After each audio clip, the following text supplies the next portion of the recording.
نوید فکر از سبت حسن باب نمبر 4 وادی سندھ کا سوشلسٹ صوفی۔ منصور ہو یا سرمد ہو صنم، یا شمس الحق تبریزی ہو، اس تیری گلی میں اے دلبر ہر ایک کا سر قربان ہوا۔ سچل سرمست۔ وادی سندھ ہمارے ماضی کی امین اور مستقبل کی نوید ہے۔ بر صغیر کی سب سے قدیم تہذیب کا مولد و مرکز یہی علاقہ ہے جس نے گزشتہ 3-4 ہزار سال کی تاریخ میں بڑے بڑے نشیب و فراز دیکھے ہیں اور ان گنت قوموں اور مذہبوں کی جولانگاہ رہا ہے۔ شکتی وادیاں مسلک کے پابند دراوڑ، ویدک دھرم پر چلنے والے آریہ، حکیم زرتشت کے ماننے والے ایرانی، زیوس اور اپالو کے پرستار یونانی، بدھ مت کے پیروہن اور کشن اور اسلام کے معتقد عرب، ایرانی، ترک اور افغان، سب نے یکے بعد دیگرے اپنی اپنی تہذیبوں کے نقش یہاں ثبت کیے ہیں۔ سندھی تہذیب در حقیقت عبارت ہے ان سب تہذیبوں کے حسین امتزاج سے۔ مگر ایک وقت وہ بھی آیا جب معاشرہ ماضی کی دلدل میں پھنس کر آگے بڑھنے کی صلاحیتیں کھو بیٹھا، اور تب 250-300 برس گزرے ایک مرد مجاہد نے اجتماعی طرز معیشت کی طرح ڈال کر ہم کو آگے بڑھنے کی راہ دکھائی۔ اس نے اس خزاں گزیدہ دیار میں گلشن نا آفریدہ کا خواب دیکھا اور اپنے قبل از وقت سنہرے خواب کی تعبیر کے صلے میں شہادت پائی۔ اس نے ایک نیت بزرگ کا نام شاہ عنایت اللہ تھا۔ جھوک کی بستی میں جو شہر ٹھٹھا سے 35 میل کے فاصلے پر واقع ہے، ان کا مزار آج بھی زیارت گاہ خاص و عام ہے اور لوگ دور دور سے آ کر ان کی قبر پر عقیدت کے پھول نچھاور کرتے ہیں۔ لیکن شاہ عنایت کی شہادت کے اسباب و محرکات کا علم بہت کم لوگوں کو ہے۔ شاہ عنایت کا سن ولادت معلوم نہیں، لیکن یہ بات یقین سے کہی جا سکتی ہے کہ وہ 17ویں صدی عیسوی میں شہنشاہ اورنگزیب عالمگیر کے عہد میں ٹھٹھا کے خدا رسیدہ خاندان میں پیدا ہوئے۔ ان کے جد اعلیٰ مختوم سدھو لانگاہ موضع نصریہ پرگنہ بٹھورا ضلع ٹھٹھا کے رہنے والے تھے۔ وہ ایران توران سے نہیں آئے تھے بلکہ یہیں کی خاک سے اٹھے تھے اور لنگاہ قوم سے تعلق رکھتے تھے۔ شاہ عنایت کے والد مخدوم فضل اللہ بے ریا درویش تھے۔ میر علی شیر کان شاہ عنایت کی ابتدائی تعلیم کے بارے میں خاموش ہیں، لیکن لکھتے ہیں کہ پیر حق شناس، بنیاد شریعت، مرشدوں کے مرشد، ولی زمانہ، مقبول بارگاہ الہی شاہ عنایت اللہ صوفی نے ابتدا میں جستجو حق کے لیے بڑی سیر و سیاحت کی اور کافی مدت کے بعد دکن میں جا کر شاہ عبد الملک سے ملاقات کی۔ ان کی صحبت سے فیضیاب ہونے کے بعد شاہ عنایت نے دہلی کا رخ کیا اور وہاں ایک بزرگ شاہ غلام محمد سے علوم ظاہری حاصل کیے۔ مگر استاد پر شاگرد کی شخصیت کا اتنا اثر ہوا کہ وہ شاہ عنایت کے ہمراہ ٹھٹھا چلے آئے۔ شاہ غلام محمد کو شریعت سے طریقت کی راہ زیادہ عزیز تھی، لہٰذا ٹھٹھے کے علماء نے انہیں تعزیر کے لیے شرعی عدالت میں پیش کر دیا، کیونکہ اہل اللہ کو علماء سے ہمیشہ اذیتیں پہنچتی ہیں۔ شاہ عنایت نے شاہ غلام محمد کو دہلی لوٹ جانے کا مشورہ دیا، چنانچہ وہ دہلی واپس چلے گئے اور شاہ عنایت نے جھوک میں سکونت اختیار کر لی۔ شاہ عنایت نے جب ہوش سنبھالا تو سلطنت مغلیہ کا آفتاب اقبال بڑی تیزی سے مائل بزوال تھا۔ اورنگزیب نے اگرچہ اکبر اعظم کی مانند 50 برس حکومت کی، لیکن اس کی سلطنت کو عہد اکبری کا سا امن و استحکام کبھی نصیب نہ ہوا۔ شہنشاہ کا ابتدائی زمانہ باپ اور بھائیوں کو راہ سے ہٹانے میں گزرا، پھر دکن کی مہمیں شروع ہو گئیں۔ ادھر مرہٹوں، راجپوتوں اور سکھوں نے شورش برپا کی اور جا بجا بغاوتیں ہونے لگیں۔ مرکز کی گرفت کمزور ہوئی تو جاگیری نظام کی تباہ کاریوں نے اپنا رنگ دکھایا۔ ایسی حالت میں سندھ جیسے دور افتادہ علاقے کا کون پرسان حال ہوتا۔ صوبے کا نظم و نسق درہم برہم ہو گیا، جاگیرداروں کی بن آئی اور ہر طرف لوٹ مار کا بازار گرم ہو گیا۔ سندھ ان دنوں میں 2 حصوں میں بٹا ہوا تھا، بالائی سندھ جس کا صدر مقام بھکر یعنی سکھر تھا، اور زیریں سندھ جس کا صدر مقام ٹھٹھا تھا۔ بالائی سندھ کی حیثیت صوبہ ملتان کی چوتھی سرکار کی تھی اور وہاں کا حاکم ملتان کے صوبیدار کے تابع ہوتا تھا۔ وہاں 1574 اور 1679 عیسوی یعنی 150 برس میں 50 حاکم مقرر ہوئے۔ ان کی مدت ملازمت کا اوسط فی کس 2 سال بنتا ہے اورنگزیب کے عہد میں سلطنت کے ضعف اور سیاسی ابتری کا اندازہ اس بات سے لگایا جا سکتا ہے کہ سن 1679 میں فوجی مہموں کی ناکامی کے بعد بالائی سندھ کا علاقہ کلہوڑا سردار میاں یار محمد کے حوالے کر دیا گیا اور پھر وہاں کوئی مغل حاکم نہیں آیا۔ زیریں سندھ، جہاں مرزا جانی بیگ ترخان کی خود مختار حکومت تھی، سن 1599 میں اکبر کے حکم سے فتح ہوا تھا، مگر دور اندیش شہنشاہ نے مرزا جانی بیگ سے عہد وفاداری لے کر ریاست اس کو واپس کر دی تھی۔ مرزا جانی بیگ کی وفات کے بعد اس کا بیٹا مرزا عیسیٰ خان ترخان سندھ کی باج گزار ریاست کا مالک تسلیم کر لیا گیا، لیکن اس کی وفات کے بعد جہانگیر نے سندھ کو سن 1614 میں الگ صوبہ بنا دیا۔ ٹھٹھہ میں سن 1614 اور 1732 یعنی 118 سال کے درمیان 67 صوبے دار آئے اور گئے۔ ان کی مدت ملازمت کا اوسط 1.5 سال بنتا ہے۔ بعضوں نے تو دہلی سے ٹھٹھہ آنے کی تکلیف بھی گوارا نہ کی، بلکہ اپنے نائب بھیج دیے۔ لاہری بندر کو، جو وادی سندھ کی واحد بڑی بندرگاہ تھی، خالصہ یعنی مرکزی حکومت کی ملکیت قرار دے دیا گیا، لہٰذا صوبے کی آمدنی گھٹ گئی اور سیاسی اہمیت بھی کم ہو گئی۔ چنانچہ عموماً کم رتبے کے منصب داروں کو ٹھٹھے کا صوبے دار مقرر کیا جاتا تھا، بلکہ بعض اوقات سیستان یا بھکر کے کسی فوجدار کو صوبے دار بنا کر ٹھٹھہ بھیج دیا جاتا تھا۔ آخرش صوبہ ٹھٹھہ کا بھی وہی حشر ہوا جو بھکر کا ہوا تھا۔ سن 1732 میں نواب امیر خان کو پورا صوبہ بطور جاگیر عطا ہوا۔ انہوں نے اس دولت خدا داد کو ایک شخص دلیر خان ولد دلیر دلبر خان کو اجارے یعنی ٹھیکے پر دے دیا، اور جب دلیر خان مر گیا تو صادق علی خان کو مستاجر بنا دیا۔ ان موصوف کو اجارے میں گھاٹا ہوا، لہٰذا انہوں نے زیریں سندھ کو سن 1738 میں خدا یار خان کلہوڑا یعنی نور محمد خان کے سپرد کر دیا۔ ٹھٹھے کا صوبہ 4 سرکاروں پر مشتمل تھا: ٹھٹھہ، نصرپور، چاچکاں اور چاکرحالہ۔ صوبے کے حاکم اعلیٰ کو ناظم کہتے تھے۔ سرکار کا حاکم فوجدار اور پرگنے کا حاکم شقہ دار کہلاتا تھا۔ ان کے علاوہ نظم و نسق کے فرائض کی ادائیگی کے لیے دیوان، بخشی، عامل، وقائے نویس، قاضی، محتسب، صدر، مقدم، قانون گو، پٹواری، متصدی، کارکن، سجاول اور ارباب جیسے عہدے کے عہدیدار متعین تھے۔ وقائے نویس مرکزی حکومت کا نمائندہ ہوتا تھا۔ اس کا کام مرکز کو علاقے کے نظم و نسق کی خفیہ رپورٹیں بھیجنا ہوتا تھا، البتہ یہ پتہ نہیں چلتا کہ بقیہ عہدیداروں کا تقرر بھی مرکز کرتا تھا یا وہ صوبے دار کے نامزد کردہ ہوتے تھے۔ بہرحال قریب سبھی عہدے ترکوں اور ایرانیوں کے لیے مخصوص تھے، خواہ وہ براہ راست دہلی سے آتے یا سندھ میں بسے ہوئے پرانے ترک، ایرانی یا عرب خاندانوں کے افراد ہوتے۔ اس کی وجہ شاید یہ تھی کہ مقامی باشندے فارسی زبان سے، جو سلطنت کی سرکاری زبان تھی، شاذ و نادر ہی واقف ہوتے تھے۔ زرعی نظام کا ارتقاء۔ یہاں کے قدیم سیاسی نظریوں کے مطابق زمین کاشتکاروں کی مشترکہ یا ذاتی ملکیت تسلیم کی جاتی تھی، ریاست کی ملکیت نہیں ہوتی تھی۔ البتہ کاشتکاروں کو پیداوار کا ایک مقررہ حصہ ریاست کے حوالے کرنا پڑتا تھا۔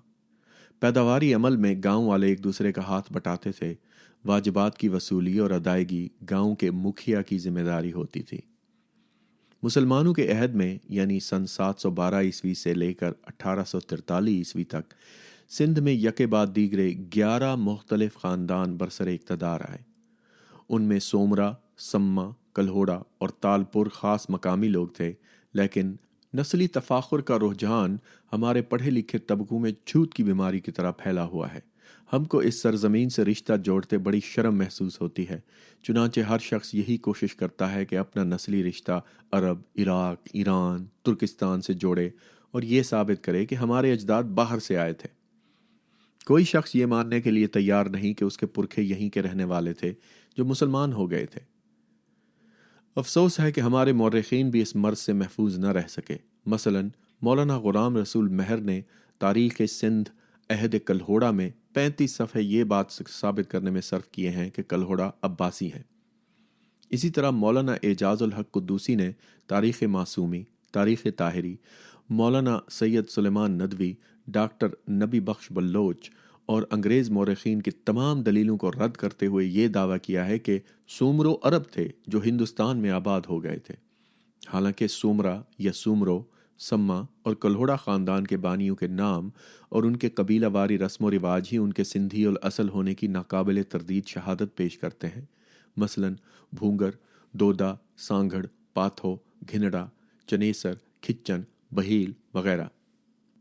مقامی خاندانوں کے دور میں حاکم اور محکوم کا فرق اگرچہ موجود تھا، مگر خلیج اتنی وسیع نہیں تھی جتنی غیر ملکی حکمرانوں کے عہد میں ہوئی۔ سومرا ہوں یا سما، کلہوڑا اور تالپور، ان کا رہن سہن، ان کے رسم و رواج، ان کی زبان اور تہذیبی قدریں عام باشندوں سے مختلف نہ تھیں، لہٰذا رعایا کو بیگانگی کا چندہ احساس نہ ہوتا تھا۔ اس کے علاوہ ان کے عہد میں سندھ کی دولت سندھ ہی میں رہتی تھی اور عام لوگوں کو بھی اس سے براہ راست یا بالواسطہ طور پر مستفید ہونے کا موقع مل جاتا تھا۔ خراج کی شکل میں دمشق، بغداد، غزنی یا دہلی نہیں منتقل ہوتی تھی۔ مثلاً ہیروڈوٹس لکھتا ہے کہ داریوش اعظم کے دور میں سندھ کا صوبہ ایران کو سونے کے 231 من زرات بطور خراج بھیجتا تھا۔ اسی طرح خلافت بنی امیہ اور بنی عباس کی محکومی میں سندھ کو ہر سال 15 لاکھ درہم خراج ادا کرنے ہوتے تھے۔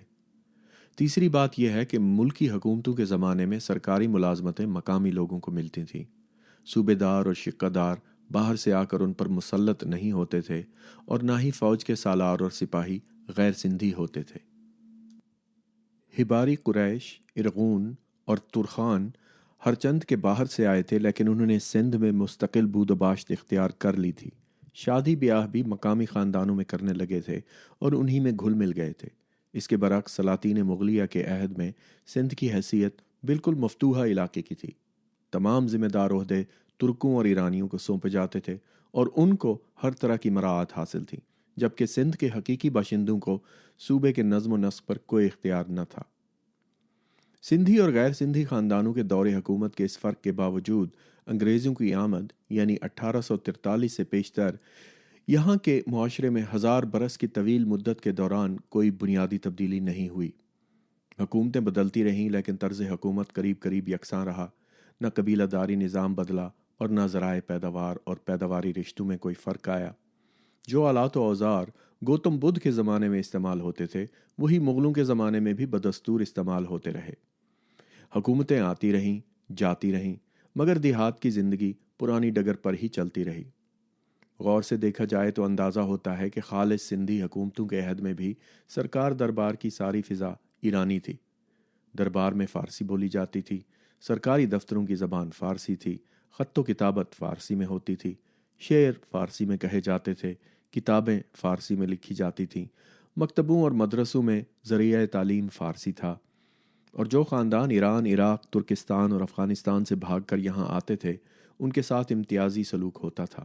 ان کو ملازمتیں اور زمینیں آسانی سے مل جاتی تھیں۔ سندھ میں پیروں اور سیدوں کی فراوانی اہل سندھ کی اسی فراخ دلی اور مہمان نوازی کی رہین منت ہے۔ اسلام کی روح سے زمین کا مالک اللہ ہے، لیکن سلف میں زمین اسی شخص کی ملکیت سمجھی جاتی تھی جو اس کو جوتتا بوتا تھا۔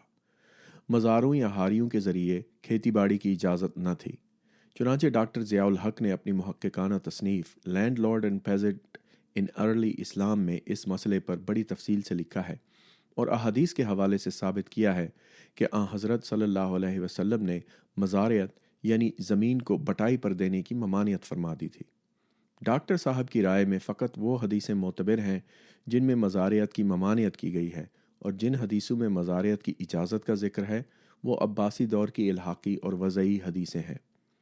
امام ابو یوسف نے بھی کتاب الخراج میں کاشتکاروں کے حق ملکیت کو تسلیم کیا ہے۔ اسلامی مملکتوں میں جاگیری نظام کو سب سے پہلے خلفائے بنی امیہ نے رواج دیا۔ انہوں نے ساسانی اور بازنطین شہنشاہوں کی مانند زمین کے بڑے بڑے قطعات اپنے خاندان کے افراد اور دوسرے متوسلین کو انعام یا وظیفے کے طور پر سونپ دیے۔ اس طرز انتقال کو اقطاع کہتے ہیں۔ اقطاع نے سندھ میں بھی بنی امیہ ہی کے زمانے میں اس وقت رواج پایا جب عرب خاندان یہاں آ کر آباد ہونے لگے۔ عباسی خلیفہ المتوکل کے عہد میں سن 847 تا سن 861 جب فوج کی اثر نو تنظیم ہوئی تو فوجی کمانداروں کو اقطاع کی زمینیں ان علاقوں میں عطا کی گئیں جہاں وہ نظم و نسق کے سلسلے میں متعین ہوتے تھے۔ اقطاع کی یہ نئی شکل تھی کیونکہ اب تک زمینیں سابقہ خدمات کے سلسلے میں یا بطور انعام دی جاتی تھیں، لیکن اب نئے نظام کے تحت زمینیں سرکاری عہدیداروں کو فوجی یا انتظامی اخراجات کی کفالت کے لیے یا نقدی مشاہرے کے عوض بھی ملنے لگیں۔ سلاطین دہلی کے عہد میں اقطاع کی ابتدا سلطان التتمش سن 1210 تا 1236 عیسوی نے کی۔ اس کے جانشینوں نے بھی اس کی تقلید کی، چنانچہ بلبن نے دہلی کو سرکش میواتیوں سے محفوظ رکھنے کی غرض سے دارالسلطنت کے نواح اور دوابے میں اقطاع کی اراضیاں 2000 پٹھان لشکریوں میں تقسیم کر دیں، مگر سلطان علاء الدین خلجی نے جو تخت نشینی سے پہلے کڑا الہ آباد کا مقتی رہ چکا تھا، لشکریوں کو زمینیں دینے کا طریقہ بند کر دیا اور تنخواہیں نقد ادا کرنے کا سلسلہ شروع کیا۔ لیکن فیروز تغلق نے پرانی روایت پھر تازہ کر دی۔ اس نے عین الملک کو ملتان کا صوبہ، ملک بیر خان افغان کو بہار کا صوبہ اور ملک افغان خان کو روہیل کھنڈ بطور اقطاع دے دیا۔ لودھیوں کے عہد میں اقطاع میں مزید اضافہ ہوا۔ اقطاع کے عوض مقطعیوں کا فرض تھا کہ وہ اپنے علاقوں میں امن و امان کے تحفظ کے لیے فوج رکھیں اور سلطان کی طلبی پر لشکر سمیت حاضر ہوں۔ چنانچہ جمال خان لودھی جاگیردار جون پور کے پاس 20,000 لشکری تھے، تاتار خان جاگیردار پنجاب کے پاس 15,000 اور اعظم ہمایونی سرونی جاگیردار الہ آباد کے پاس 45,000 سوار اور 700 ہاتھی تھے۔ اقطاع کا سلسلہ اتنا بڑھا کہ بڑے جاگیردار اپنی جاگیروں میں چھوٹے چھوٹے جاگیردار مقرر کرنے لگے۔ مثلاً اعظم ہمایوں سروانی نے سیف خان کو 6,000، دولت خان کو 4,000 اور فیروز خان کو 6,000 جاگیردار بنا دیا۔ لیکن اسلام شاہ سوری سن 1545 تا 1553 نے بڑے جاگیرداروں کا زور توڑنے کی غرض سے جمع ولایت را خالصہ ساختہ بدایونی، یعنی پوری مملکت کو شاہی ملکیت قرار دے دیا اور نقدی ادائیگی کو دوبارہ رائج کرنے کی کوشش کی، مگر ناکام رہا۔ اس کے عہد میں منصبداری کی ابتدا ہوئی۔ یہ خالص فوجی عہدہ تھا اور 50 تا 20,000 سپاہیوں کے سردار کو خزانے سے نقد ادائیگی ہوتی تھی، جاگیر نہیں دی جاتی تھی۔ یہی وہ افغان جاگیردار منصبدار تھے جو پہلے بابر اور ہمایوں کے خلاف اور پھر اکبر کے خلاف سفارہ ہوئے تھے اور جن کو کچل کر اکبر نے افغان امراء کا اثر و نفوذ ختم کیا تھا اور ان کی جگہ ترک، مغل اور ایرانی منصبدار مقرر کیے تھے۔ مغلوں کے دور میں اقطاع کی اصطلاح رفتہ رفتہ متروک ہو گئی اور جاگیر اور منصب کی اصطلاحوں نے رواج پایا۔ منصبداری نظام کی خرابیوں پر ہم اپنی کتاب پاکستان میں تہذیب کا ارتقاء میں مفصل تبصرہ کر چکے ہیں۔ ہم نے لکھا تھا کہ بر صغیر کے معاشی اور سیاسی انحطاط کی بڑی ذمہ داری اسی فیوڈل نظام پر عائد ہوتی ہے۔ اسی نظام اقتدار کی ہماگیری کے باعث ملک میں وہ سماجی حالات پیدا نہ ہو سکے جن میں سرمایہ داری نظام کو فروغ ہوتا۔ نہ صنعت کاروں، مہاجنوں اور بیوپاریوں کا طبقہ اتنا مضبوط ہوا کہ وہ سیاسی اقتدار میں شرکت کا مطالبہ کرتا یا طاقت آزمائی کر کے اقتدار پر قابض ہو جاتا، اور نہ دستکاری کی صنعتیں خودکار صنعتوں میں تبدیل ہو سکیں جیسا کہ یورپ میں ہوا۔ یہ محاکمہ اپنی جگہ درست صحیح، لیکن قرون وسطیٰ کے تاریخی حالات میں نظم و نسق کا کیا کوئی دوسرا طریقہ ممکن تھا؟ کیا سلاطین دہلی، خواہ وہ پٹھان تھے یا مغل، تاریخ کے جبر سے آزاد ہو سکتے تھے؟ ہمارا خیال ہے کہ ان کے لیے یہ ممکن نہ تھا۔ بات یہ ہے کہ شخصی حکومتوں کے دور میں کہ نمائندہ ادارے سرے سے مفقود ہوتے ہیں، تخت و تاج کی سلامتی ہر فرما روا اپنا بنیادی فریضہ سمجھتا ہے۔ ظاہر ہے کہ طاقتور سے طاقتور بادشاہ بھی خود تنہا اپنا بچاؤ نہیں کر سکتا، بلکہ اس کو کسی نہ کسی طبقے یا گروہ کا تعاون حاصل کرنا پڑتا ہے۔ البتہ اس تعاون کی قیمت اختیارات میں شرکت کی شکل میں ادا کرنی ہوتی ہے۔ سلاطین دہلی نے یہ تعاون، یہ وفاداری جاگیر اور منصب عطا کر کے حاصل کی۔ مثال کے طور پر صوبوں کے نظم و نسق پر ہی غور کریں، لیکن یہ حقیقت ذہن میں رکھیں کہ 17ویں 18ویں صدی میں مرکز اور صوبوں کے درمیان رابطے کی وہ سہولتیں موجود نہ تھیں جو اب ہیں۔ اس وقت نہ موٹریں اور ریل گاڑیاں تھیں، نہ ہوائی جہاز، نہ تار، نہ ٹیلی فون، نہ وائرلیس۔ ایسی صورت میں بس یہی ممکن تھا کہ معتبر اور وفادار امرائے دربار کو صوبوں کا نگران بنایا جائے۔ نقدی ادائیگی ممکن نہ تھی۔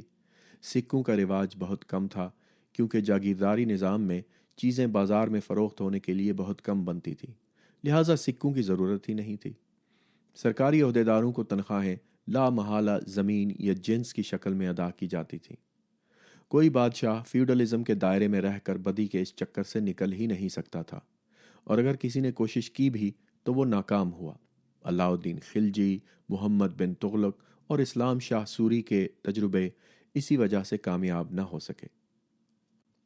اختیارات میں شرکت کی دوسری صورت یہ ہو سکتی تھی کہ صوبائی وحدتوں کے حق خود اختیاری کو تسلیم کر لیا جاتا اور ان کا نظم و نسق منتخب شدہ نمائندوں کے سپرد کر دیا جاتا، جیسے امریکہ میں ہوتا ہے، لیکن یہ اسی وقت ممکن تھا جب خود مرکز میں کوئی منتخب شدہ نمائندہ حکومت موجود ہوتی۔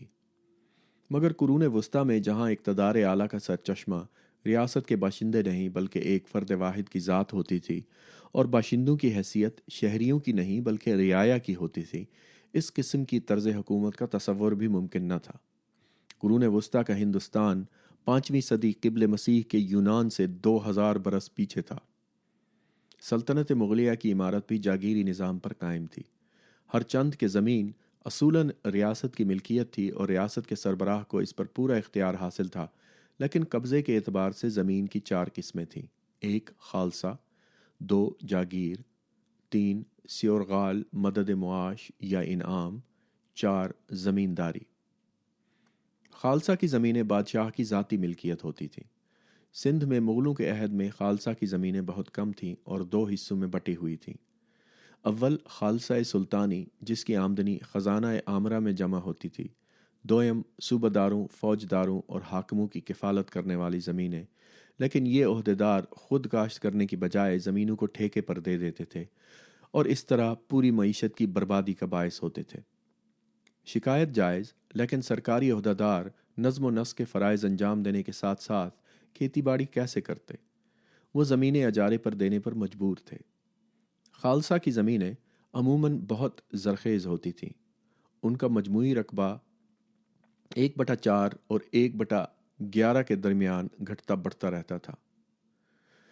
شاہ جہاں کے عہد میں خالصہ موازات کی تعداد 75,000 اور ان کی آمدنی 3,15,00,000 روپیہ تھی۔ شاہ جہاں کے بعد خالصہ کی اراضیاں بھی اجارے یعنی ٹھیکے پر دی جانے لگیں۔ نظام الملک آصف جاہ نے محمد شاہ 1719 تا 1748 کو مشورہ دیا تھا کہ چونکہ خالصہ محال کی اجارہ داری نے ملک کو تباہ کر دیا ہے، لہٰذا اس طریقے کو منسوخ کر دیا جائے، مگر اس کی سنوائی نہ ہوئی۔ نمبر 2، جاگیردار طبقہ حکومت کا دست راست تھا اور تقریباً 3/4 زمینیں اس کے تصرف میں تھی۔ مغلوں نے جاگیرداری اور منصبداری کو یکجا کر کے فوجی ریاست کا جو نظام رائج کیا، اس کی وجہ سے جاگیردار طبقہ بادشاہ کے لطف و کرم کا محتاج ہو گیا۔ شاہی خاندان کے افراد اور وزراء سے لے کر صوبوں کے ناظم اور ان کا ماتحت عملہ سب کے سب فوجی عہدیدار ہوتے تھے اور منصبدار کہلاتے تھے۔ یہ منصبداریاں 10 ہزاری سے شروع ہو کر 10 سواروں پر ختم ہوتی تھیں۔ منصبداروں کے مرتبے کا تعین اسی مناسبت سے ہوتا تھا اور اسی حساب سے ان کو سرکاری خدمات کی بجاوری کے لیے نقدی تنخواہ کے عوض جاگیریں دی جاتی تھیں۔ گویا وہ فوجی بھی ہوتے تھے، نواب بھی اور سول انتظامیہ کے رکن بھی۔ منصبداروں کے تبادلے، برطرفی یا موت کی صورت میں ان کی جاگیر ریاست کو منتقل ہو جاتی تھی۔ سرکاری عہدے چونکہ موروثی نہیں ہوتے تھے، لہٰذا جاگیریں بھی موروثی نہیں ہوتی تھیں۔ بڑے منصبداروں مثلاً صوبہ دار کی تقرری اور تبدیلی بھی کسی قاعدے یا ضابطے کے مطابق نہیں ہوتی تھی، بلکہ بادشاہ کی مرضی پر منحصر تھی۔ لہٰذا ان عہدیداروں کو کچھ خبر نہ ہوتی کہ وہ کب تبدیل یا برطرف کر دیے جائیں۔ وہ اپنے فرائض بڑی بے یقینی کے عالم میں ادا کرتے تھے۔ بڑے بڑے جاگیردار شاذ و نادر ہی اپنی جاگیروں پر جاتے تھے۔ وہ خود شاہی دربار سے منسلک رہ کر آگرہ، دہلی اور لاہور میں عیش کی زندگی گزارتے اور جاگیر کی دیکھ بھال عاملوں کے سپرد کر دیتے۔ ان کو اپنی جاگیر کو ترقی دینے، پیداوار کو بڑھانے، افتادہ زمینوں کو زیر کاش لانے یا آبپاشی کے نظام کو بہتر بنانے سے کوئی سروکار نہ تھا۔ وہ سوچتے، ہمارا یہ منصب چند روزہ ہے، تبادلے کا حکم نہ جانے کب آ جائے، پھر ہم کیوں فکر کریں؟ لہٰذا جو وقت ملا ہے اس کو غنیمت جانو اور جتنا مال و متاع سمیٹ سکو جلد از جلد سمیٹ لو۔ وہ اپنی جاگیریں اجارے پر دے دیتے تھے، بلکہ حفظ ما تقدم کے طور پر مستاجروں سے پیشگی رقم وصول کر لیتے تھے۔ یہ رقم قبض کہلاتی تھی۔ شاہ جہاں کے عہد میں تو نوبت یہاں تک پہنچی کہ زمین کا سودا ہو جانے کے بعد بھی اگر کوئی شخص قبض کی زیادہ رقم پیش کرتا تو مقرر شدہ مستاجر کو بے دخل کر کے زمین اس کے حوالے کر دی جاتی تھی۔ اس بد عہدی اور لاقانونیت کی نہ کوئی داد تھی نہ فریاد۔ پروفیسر عرفان حبیب کی تحقیق کے مطابق سندھ میں جاگیروں کے انتظام میں مقامی لوگوں کو شریک نہیں کیا جاتا تھا، حتیٰ کہ خالصہ میں بھی یہی دستور تھا، فقط پرگنے کا قانون گو مقامی آدمی ہوتا تھا۔ یہ اجارہ داری سب سے بڑی لعنت تھی جس سے سندھ کا کاشتکار سندھی فرما رواؤں کے عہد میں بچا ہوا تھا۔ چنانچہ عہد شاہ جہانی کا سب سے مستند مورخ یوسف میرک، جو خود جاگیردار طبقے سے تھا، اس کے والد میر ابو القاسم نمکین بھکری اور بڑے بھائی میر ابو البقاد دونوں صوبیدار رہ چکے تھے، مرزا احسان خان ترخان کا ذکر کرتے ہوئے لکھتا ہے کہ اگر کوئی شخص اس سے کہتا کہ فلاں پرگنے کو جس کی مال گزاری 20,000 روپیہ ہے 1 لاکھ کے عوض اجارے پر دے دو تو وہ قبول نہ کرتا، کیونکہ وہ جانتا تھا کہ اجارہ داری میں ملک کی ویرانی ہے، کیونکہ اجارے میں حاکم رعیت سے ہاتھ اٹھا لیتا ہے اور مستاجر رعیت پر حاوی ہو جاتا ہے، اور مستاجر کے آدمی رعیت غریب کے ساتھ جو چاہتے ہیں کرتے ہیں۔ اجارہ داری ابتدا میں سوکھی گھاس میں آگ کی طرح اچھی لگتی ہے اور روشنی دیتی ہے، مگر آخر کار اس کا نتیجہ مکمل سیاہی اور خاکستری ہوتا ہے۔ یہ فارسی میں لکھا ہوا ہے لیکن میں نے اس کو اردو ترجمہ صرف پڑھا ہے۔ نمبر 3، سیورغال یا مدد معاش وہ زمینیں تھیں جو مکتبوں اور مدرسوں کے خرچ کے لیے یا علماء، فضلاء اور خاندان سادات کے گزارے کے لیے بطور معافی دی جاتی تھیں۔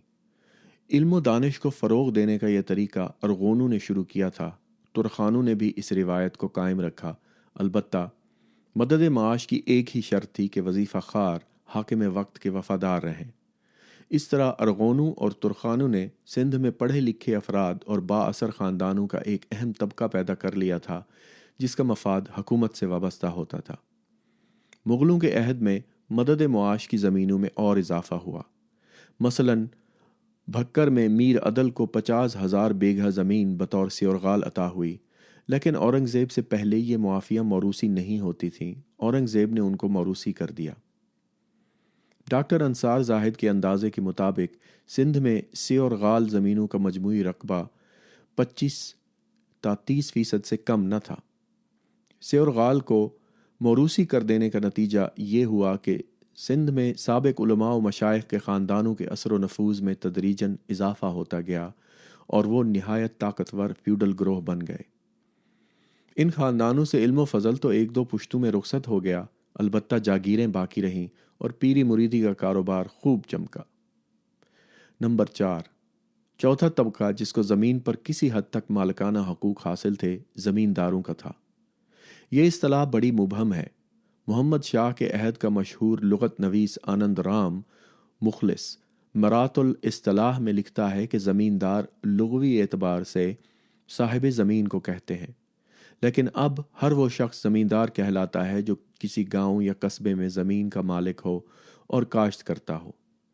زمیندار کی اصطلاح مغلوں کے دور میں بھی استعمال ہوتی تھی، چنانچہ آئین اکبری اور رقعات عالمگیری دونوں میں زمینداروں کا ذکر موجود ہے، اور عبد القادر بدایونی بھی منتخب التواریخ میں مالوہ کے مشہور ہیرو باز بہادر خان کا حال بیان کرتے ہوئے لکھتا ہے کہ باز بہادر خان نے، جس نے اپنے چند امراء کے ہمراہ راہ فرار اختیار کر لی تھی، دوسرے زمینداروں سے مل کر پیر محمد خان پر حملہ کر دیا۔ ایک اور واقعے کے ضمن میں وہ غریب زمینداروں کا بھی ذکر کرتا ہے۔ تاریخ مظہر شاہ جہانی کی شہادت اس سے بھی زیادہ معتبر ہے۔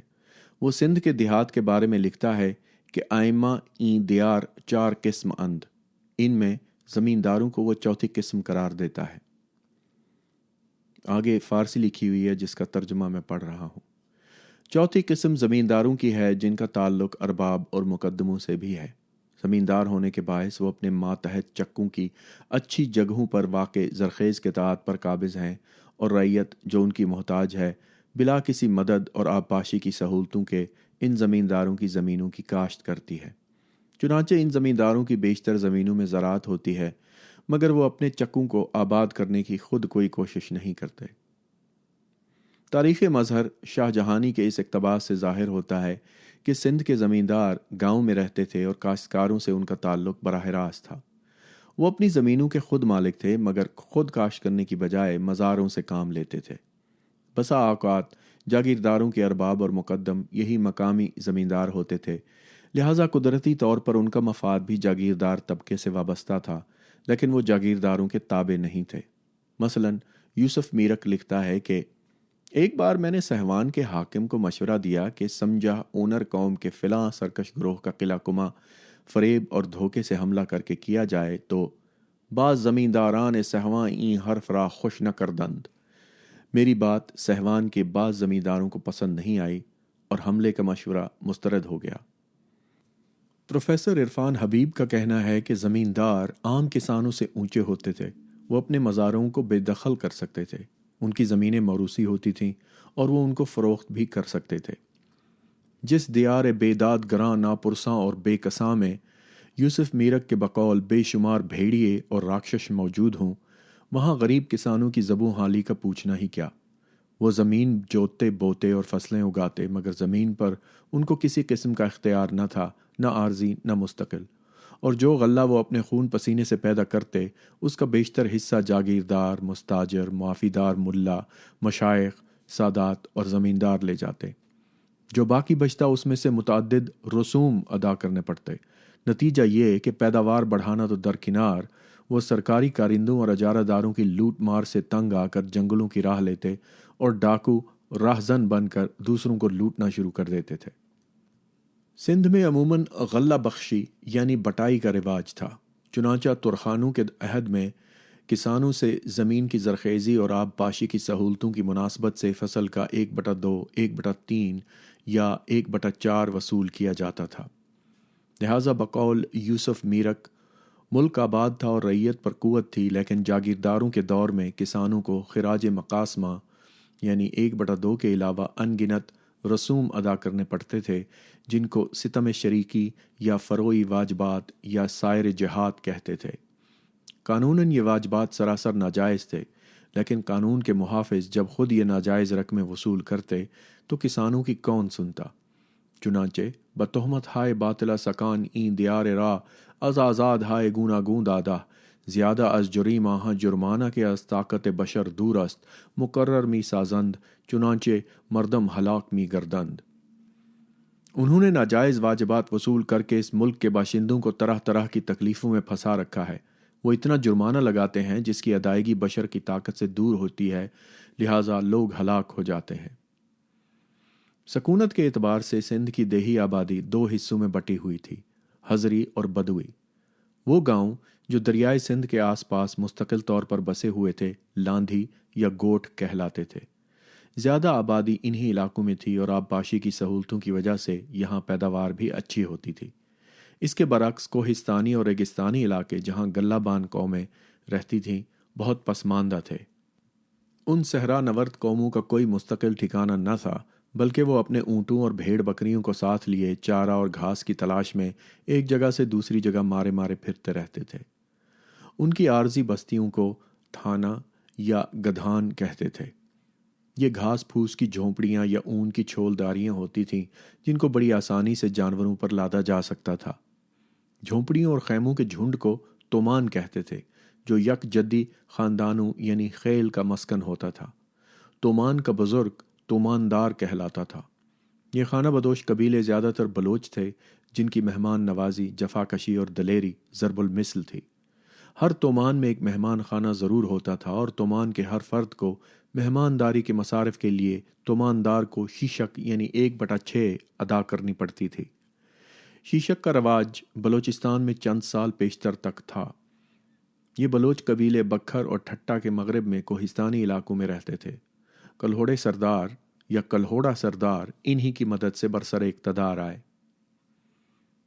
شاہ جہان کے آخری ایام میں حاکموں کے ظلم و جور اور جاگیرداروں کے بے دریغ استحصال کی وجہ سے سندھ کی اقتصادی حالت خراب سے خراب تر ہوتی گئی اور رعایا میں بے چینی بڑھتی گئی۔ کئی قومیں مثلاً سمیچا، بلوچ اور نہمردی ایسی تھیں جنہوں نے مغلوں کی اطاعت کبھی قبول نہیں کی تھی۔ ان کی بغاوتوں کو کچلنے کے لیے صوبہ داروں کو مسلسل فوجی طاقت استعمال کرنی پڑتی تھی۔ چنانچہ یوسف میرک کی کتاب ان سرکش قوموں کی سرکوبی کی خونی داستانوں سے پر ہے۔ بدامنی کا یہ حال تھا کہ شہر سہوان، میرے خیال میں سہون شریف یہ شہر سہوان کہلاتا تھا، کہ شہر سہوان کا حاکم قلعے سے باہر نکلنے کی جرت نہیں کر سکتا تھا اور قلعے کی دیوار کے نیچے دن دہاڑے قتل اور لوٹ مار کی وارداتیں ہوتی رہتی تھیں۔ لاہری بندر اور ٹھٹھے کے درمیان تجارتی قافلے 30 میل کا سفر فوج کی نگرانی میں طے کرتے تھے۔ سندھ میں بارش برائے نام ہوتی ہے، لہٰذا زراعت کا انحصار پانی کی فراہمی پر ہے۔ جس حکمران نے نہریں نکال کر اس مسئلے کو حل کر لیا وہ کامیاب رہا، اور جس نے نہروں کی طرف سے غفلت برتی وہ ناکام ہو گیا۔ مغلوں نے یہ اہم فریضہ جاگیرداروں کے سپرد کر دیا تھا، حالانکہ اتنا بڑا کام ان کی استطاعت سے باہر تھا۔ اگر نہریں نکال کر افتادہ زمینوں کو قابل کاشت بنایا جاتا تو ملک قحط کی بار بار کی آفتوں سے بچ جاتا اور خانہ بدوش قبیلے بھی آباد ہو کر پرامن زندگی بسر کرنے لگتے۔ حیرت ہے کہ اورنگزیب جیسا عاقل شخص بھی سندھیوں کی بے چینی اور سرکشی کے اصل سبب کو سمجھنے سے قاصر رہا۔ اس نے یہ بھی نہ دیکھا کہ سمیجہ یا نہمردی، جن کو انہوں نے بزور شمشیر مطیع و فرما بردار بنانے کا عزم کر رکھا تھا، تلاش معاش کے سلسلے میں مجبور ہو کر مزروعہ علاقوں کا رخ کرتے تھے، اور یوسف میرک جیسا صاحب فہم مورخ بھی شاہ جہان کو یہی مشورہ دیتا ہے کہ مفسد اور سرکش عناصر کو نیک طریقوں کی بجائے تلوار ہی کے زور سے رام کیا جا سکتا ہے۔ حالانکہ وہ خود معترف ہے کہ اگر کسی دور اندیش جاگیردار یا حاکم نے غیر آباد علاقوں میں آب پاشی کا بندوبست کر دیا یا سرکش قبیلوں کو زمین دے کر بسا دیا تو حالات سدھر گئے۔ مثلاً پرگنہ چندوکا آج کل کا لاڑکانہ میں میر ابرہ نے ایک بڑی نہر نکالی جو اب بھی موجود ہے، تو ویران اور غیر آباد علاقہ سرسبز و شاداب ہو گیا اور وہاں کئی شہر بس گئے۔ اسی طرح سمیجہ، ابرہ اور سانگی قوموں نے خود نہریں کھودی تو نئے دیہات وجود میں آ گئے اور کسان جوک در جوک آ کر وہاں آباد ہو گئے، اور مزروعہ زمین 1,00,000 جریب سے زیادہ ہو گئی اور سرکاری لگان بھی 30-40% بڑھ گئی۔ اورنگزیب نے 1707 عیسوی میں اورنگ آباد دکن میں بڑی مایوسی کے عالم میں انتقال کیا۔ اس کے بعد تخت شاہی کے لیے خانہ جنگی شروع ہو گئی، اور ملک میں جو طوائف الملوکی پھیلی اس سے تاریخ کا ہر طالب علم واقف ہے۔ اورنگزیب نے مرتے وقت وصیت کی تھی کہ تینوں بیٹے سلطنت کو آپس میں تقسیم کر لیں، لیکن خود اس نے اپنے باپ اور بھائیوں کے ساتھ جو سلوک کیا تھا اس کے پیش نظر بیٹوں سے توقع رکھنا کہ وہ باپ کی وصیت پر عمل کریں گے عبث فعل تھا۔ شہزادہ اعظم شہزادہ معظم کے خلاف لڑتا ہوا مارا گیا، پھر کام بخش کا کام تمام ہوا اور شہزادہ معظم شاہ عالم اول کے لقب سے تخت پر بیٹھا، لیکن 4 سال بعد وفات پا گیا، اور اس کے چاروں بیٹے جہاندار شاہ، عظیم الشان، جہاں شاہ اور رفیع الشان آپس میں آمادہ پیکار ہوئے۔ جہاندار شاہ 3 بھائیوں کو قتل کر کے بادشاہ بنا، مگر 1 سال بعد عظیم الشان کے بیٹے فرخ سیر نے لال قلعہ دلی میں چچا کو گلا گھونٹ کر ہلاک کر دیا اور خود بادشاہ بن بیٹھا۔ 1713 عیسوی۔ 6 سال کی مختصر مدت میں تخت کے 6 دعوے دار مارے گئے اور فقط 1 قدرتی موت مرا۔ یہی پورا شوب زمانہ صوفی شاہ عنایت کا بھی ہے۔ زوال سلطنت کے اسباب۔ سلطنت مغلیہ کا عروج جتنا پرشکوہ تھا، زوال اتنا ہی المناک ثابت ہوا۔ یوں لگا گویا یہ عظیم عمارت ریت کا گھروندہ تھی جو ہوا کے تیز جھونکے کی بھی تاب نہ لا سکی۔ مگر زوال کے آثار اورنگزیب کے آخری ایام ہی میں ظاہر ہونے لگے تھے۔ ادھر بوڑھا شہنشاہ اپنی ساری قوت دکن کی مہموں میں صرف کر رہا تھا، ادھر سلطنت کے پرانے رفقا یکے بعد دیگرے اس سے کنارہ کش ہوتے جا رہے تھے۔ بیٹے، امرائے دربار، ایرانی، جاٹ، بندیلے، راٹھور، سیسوڈیا، غرضے کہ کوئی بھی بادشاہ کی سیاسی حکمت عملی سے خوش نہ تھا۔ اس قحط الرجال کی وجہ سے سلطنت کے نظم و نسق میں جو خلل پڑ رہا تھا، سلطان اس سے بخوبی آگاہ تھا۔ چنانچہ شکایت کرتا ہے کہ از نایابی آدم کار آہ آہ، تو اس پر وزیر سعد اللہ خان عرض کرتا ہے کہ جہاں پناہ لائق آدمیوں سے کوئی زمانہ خالی نہیں ہوتا، البتہ خود غرضوں کی تہمتوں اور الزام تراشیوں پر کان دھرے بغیر ان کا دل جیتنا اور ان کے ذریعے امور سلطنت سر انجام دینا عقل مند آقاؤں کا شیوہ ہے۔ اورنگزیب کو اپنی اس مردم ناشناسی کا احساس ہے اور وہ سعد اللہ خان کے ارزداش کی صداقت کو تسلیم کرتا ہے، مگر پانی سر سے اونچا ہو چکا تھا۔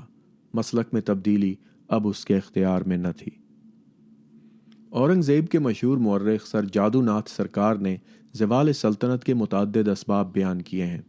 مثلاً اورنگزیب کی غلط حکمت عملی، اس کے جانشینوں کا پست کردار اور امرائے دربار کی نااہلی اور خود غرضی، لیکن جاگیری نظام کی فرسودگی پر حیرت ہے کہ اس کی نظر نہیں پڑی، حالانکہ تمام خرابیوں کی جڑ یہی نظام تھا جو اپنا تاریخی کردار ادا کر چکا تھا اور اب اس میں مزید ترقی کی گنجائش نہ تھی۔ وہ تو اب بھی چل رہا ہے، لیکن اس حقیقت سے انکار نہیں کیا جا سکتا کہ سلطنت کے زوال میں اورنگزیب کے جانشینوں کے پست کردار کو بھی بڑا دخل ہے۔ ناز و نام کی گود میں پلے ہوئے یہ عیش پسند شہزادے، جن کو نہ امور سلطنت کی تعلیم دی گئی تھی اور نہ نظم و نسق کی ذمہ داریاں سونپی گئی تھیں، مسخروں، بھانڈوں اور خوش آمدی مصاحبوں میں گھرے رنگ رلیوں میں مصروف رہتے تھے اور برسر اقتدار آنے پر بھی ان مشغلوں کو ترک نہ کرتے تھے۔ چنانچہ مورخ لکھتا ہے کہ 18ویں صدی میں تخت دہلی کے ورثاء کی تربیت اس ڈھنگ سے ہوئی کہ بڑے ہو کر وہ انتہائی بے بسی کے عالم میں دوسروں پر تکیہ کرنے کے عادی ہو گئے۔ وہ آزادی سے نہ خود کچھ سوچ سکتے تھے، نہ ان میں نڈر ہو کر ذمہ داریاں سنبھالنے کی جرت تھی، اور نہ خود فیصلہ کرنے اور اس کے مطابق عمل کرنے کی صلاحیت رہ گئی تھی۔ ان کے ذہن کند ہو چکے تھے اور ان کی روحیں مردہ، لہٰذا وقت گزاری کے لیے وہ حرم سرا کی عورتوں، مسخروں اور خوش آمدیوں کی صحبت میں پناہ لیتے اور تخت نشین ہو کر حکومت کی باغ وزیروں کے سپرد کر دیتے تھے، جس کی وجہ سے امراء میں باہمی رقابتوں کا سلسلہ شروع ہو جاتا، اور جب وہ کسی طاقتور وزیر کے اثر و اقتدار سے خوف زدہ ہو کر اس کو گرانے کی غرض سے کسی دوسرے وزیر کی حوصلہ افزائی کرتے تو آخر کار اس کے دام اختیار میں پھنس جاتے۔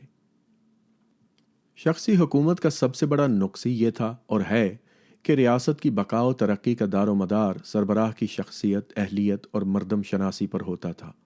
بادشاہ میں حکومت کرنے کی صلاحیت ہوتی تو نظم و نسق درست رہتا، ریاست کو لائق وزراء اور حکام میسر آتے اور رعایا بھی ظالموں کی دست برد سے کسی حد تک محفوظ رہتی۔ لیکن بادشاہ نااہل ہوتا تو سلطنت کا وہی حشر ہوتا جو سلطنت مغلیہ یا اس سے پیشتر کی سلطنتوں کا ہوا۔ شخصی اور مطلق العنان بادشاہتوں کی تاریخ اسی نشیب و فراز کا آئینہ ہے۔ خواہ وہ رومت الکبریٰ ہو یا بنی عباس یا خاندان مغلیہ کی سلطنتیں، حقیقت یہ ہے کہ اورنگزیب کے کسی جانشین میں معمولی ضلع کے نظم و نسق کی صلاحیت نہ تھی، چہ جائے کہ اتنی وسیع و عریض سلطنت کا لنگر سنبھالنا جو کابل سے چاٹگام اور کشمیر سے راس کماری تک پھیلی ہوئی تھی اور آبادی اور رقبہ میں پورے یورپ کے برابر تھی۔ طبقہ امراء میں بھی جن سے نظم و نسق چلتا تھا اب پرانا سا دم خم باقی نہ تھا۔ اورنگزیب سے پہلے اعلیٰ سرکاری عہدوں کے لیے بھرتی 3 حلقوں سے ہوتی تھی۔ اول، ترکستان اور ایران سے آنے والے قسمت آزما خاندان جن کا پیشہ سپاہ گری تھا یا جو اپنی ذہانت اور لیاقت سے سرکار دربار میں رسائی حاصل کر لیتے تھے۔ دوئم، مقامی نو مسلم خاندان کے امراء و شرفاء، اور سوئم، راجپوت اور قائد۔ اورنگزیب کے طرز عمل سے بیرون ملک سے آمد کا سلسلہ منقطع ہو گیا۔ راجپوت امراء بھی ایک ایک کر کے علیحدہ ہوتے گئے۔ اس کے علاوہ ہندوستانی مسلمانوں کے طبقہ امراء اور تورانی نژاد امراء میں اقتدار کی خاطر رسہ کشی ہونے لگی۔ اورنگزیب کے بعد تو ان رقابتوں نے باقاعدہ کشت و خون کی صورت اختیار کر لی۔ مثلا نظام الملک آصف جاہ دکن کی صوبہ پر اپنے 3 حریفوں کو شکست دے کر قابض ہوا۔ اسی طرح گجرات کی صوبہ داری کی خاطر شجاعت خان اور سربلند خان اور رستم خان کے مابین جنگ چھڑی۔ شجاعت خان اور سربلند خان مارے گئے اور رستم علی خان نے شکست کھائی۔ سندھ میں نواب عطر خان فرخ سیر کے عہد میں ٹھٹھے کا صوبہ دار مقرر ہو کر آیا، مگر اس کو میر لطف علی خان سے مقابلہ کرنا پڑا۔ دونوں 1 سال تک لڑتے رہے، یہاں تک کہ عطر خان قتل ہوا اور میر لطف علی خان نے سندھ کی صوبہ داری پر قبضہ کر لیا۔ لطف یہ ہے کہ شاہی احکام کی اس باغیانہ خلاف ورزی کے باوجود فرخ سیر نے میر لطف علی خان کو شجاعت خان کے خطاب سے نوازا۔ غرضے کہ دہلی دربار مختلف گروہوں کی سازشوں کا اڈہ بن گیا تھا۔ تورانی، ایرانی اور ہندوستانی امراء دن رات اپنے ذاتی مفاد کی خاطر سیاسی داؤ پیچ میں مصروف رہتے تھے۔ کسی کو سلطنت کے مستقبل کی فکر نہ تھی۔ اس کے علاوہ عالمگیری عہد کے بہت سے امراء شہزادوں کی مارکہ آرائیوں میں پہلے ہی جان نظر کر چکے تھے۔ جو بچ رہے تھے انہوں نے دربار کے رنگ ڈھنگ دیکھ کر گوشہ نشینی اختیار کر لی تھی۔